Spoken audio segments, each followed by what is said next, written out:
Today I want to show you how to adjust the spacing for a section on your Squarespace website.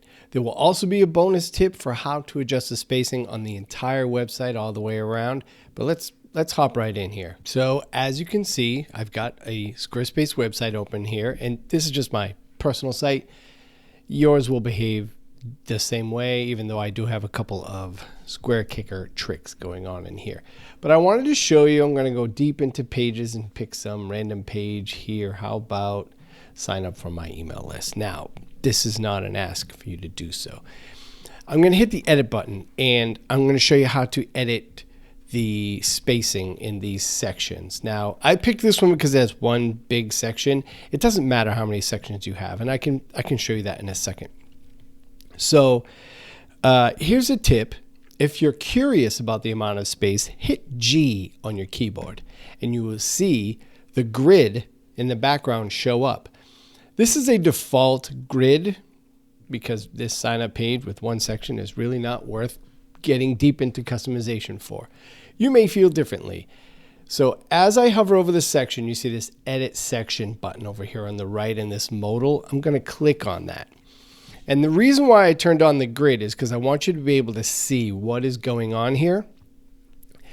This is the row count. If I add rows, you can see the entire section gets taller just by clicking. You can also just type in whatever number you like.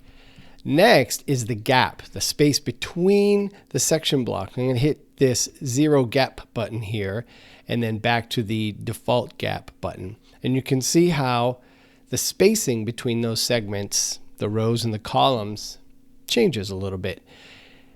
That's because these are based on a default setting. So if I hit on this ellipses right here, you can see that the spacing is 11.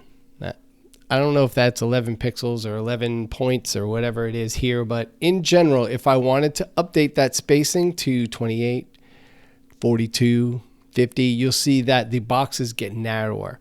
You could also set it up so you have no spacing for your columns and extreme spacing for your rows. And you can see how the contents are moved by the update to this grid. We'll go with, say, 20 for each. How's that? And you can see how that spaces things out here on the page. And you can always get back to default by clicking on the space button or the no gap button. So the spaced out gap or the no gap button. Now, that is spacing within the grid. You can see how my contents have moved here a little bit. I'm going to drag those. So I'm going to go back to edit section. Now, from a section standpoint, the spacing is set to either be full screen on or full screen off. And what this means is when I click that, there is now no gap above and below. I'm going to turn that back on so you can see, because this height is set to small. There's also medium and large, or you can completely customize it by manually managing that height. I will say, if you're making a larger website with multiple pages, if you customize this, you may want to hit that handy dandy save section button. It's the heart right here, so that you can repurpose that section. Otherwise, the section spacing on your site could become fairly inconsistent. And if you wanted to make wholesale changes, that'd be a bit of a challenge. So another feature here, so I use this small spacing, by the way, all the time. But on a single page like this, medium is fine. Now, I could get more granular and just customize this to be whatever I want it to be, but honestly, it's just an email sign up page. This alignment, this aligns the spacing. Right now, it's dead center. The grid and the contents themselves are dead center in this section vertically. So if we wanted it to be skewed toward the top or skewed toward the bottom, because maybe we want more space between the section above or the section below, or less space between the section above and the section below, at least visually if we had multiple sections, and that's a great way to manage that. But honestly, I leave it in the middle 90% of the time.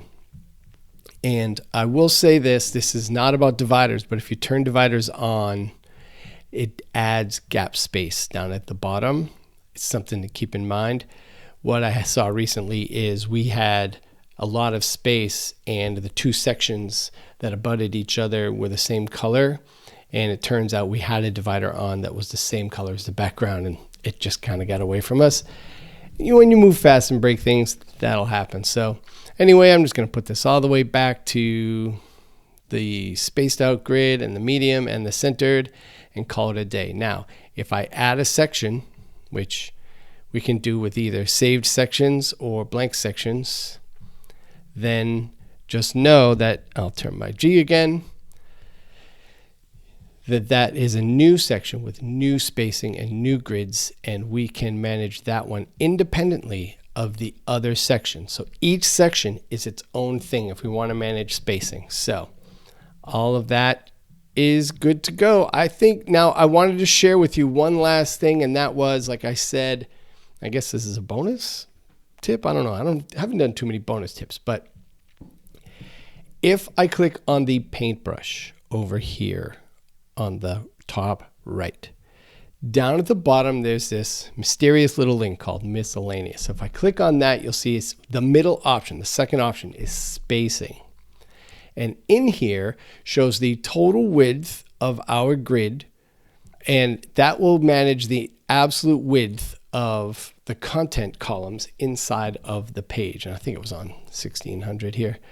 Not that it matters exactly how wide that is for my purposes, but it might for yours if you have some screen sizes that you're, particular to have a great layout in. Now, the site margin is a good one. This is the one I was referring to. This sets the default margin for the contents around the entire website. So it's something to keep an eye on sometimes. If you feel like our stuff is too close to the edge and I don't know what's going on, then maybe you can make an adjustment here. I typically leave it on 3 or 4. For most brands and most sites, that works pretty well. I'm going to put this back on 1600 before I break everything. Not that it matters exactly where that is. Whoops, what happened there? There we go. So, and close out. So this is exit without saving. Okay, I hope that was helpful. Like, subscribe, leave a comment. If you're blocked by something, you're curious how to do something else inside of Squarespace, just leave a comment and I'll make that video. And give me a like, a thumbs up. That really helps me with the algorithm. And obviously, comments great. Subscribe for more tips and tricks like this and how to create a great Squarespace website and really wow people with it. Thank you for watching. I'll see you in the next one.